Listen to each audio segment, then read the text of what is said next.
Here's a typical payslip. It won't be exactly like yours, but it will show you what to look for when you get your own. It shows your details here, your income here, your deductions, that's stuff that gets knocked off your income, here, and your take-home pay, that's what's left after deductions, here. It also shows some information about the current period, that's this month if you're paid monthly, and a summary of your payments so far this year. By the way, this year means this tax year, 6th of April to now, and when it talks about the tax period, it means the number of months or weeks since the 6th of April. And it shows your tax code here, and usually some other stuff. Let's start with payments. That's made up of your salary or wages, plus any bonuses, profit share, commission, and so forth. Plus any tax-free allowances, for example, a working from home allowance. Add these things up, and you've got your total gross pay.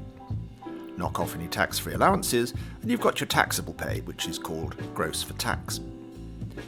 Next come the deductions: income tax, national insurance, any pension contributions, and student loan repayments if you've got one. Income tax, or PAYE, that's pay as you earn, is worked out using your tax code, which is over here.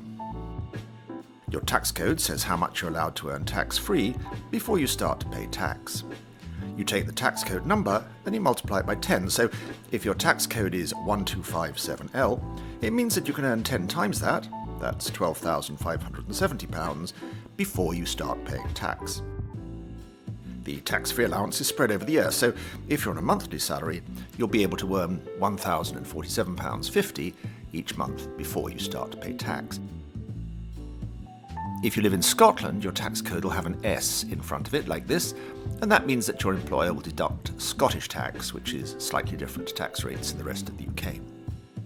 Most tax codes end with an L, but if yours ends with another letter, you can see what it means at the .gov site.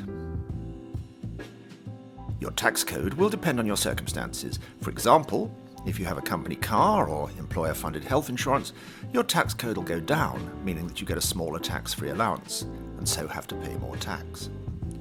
It can also go up, giving you a higher tax-free allowance. Next comes national insurance, which pays for state benefits like pensions and maternity allowance, and the welfare state generally. Like tax, you're able to earn a certain amount free of national insurance, and then you pay a percentage of your earnings above that level, up to a maximum level where the payments fall away, but that's offset by higher tax rates.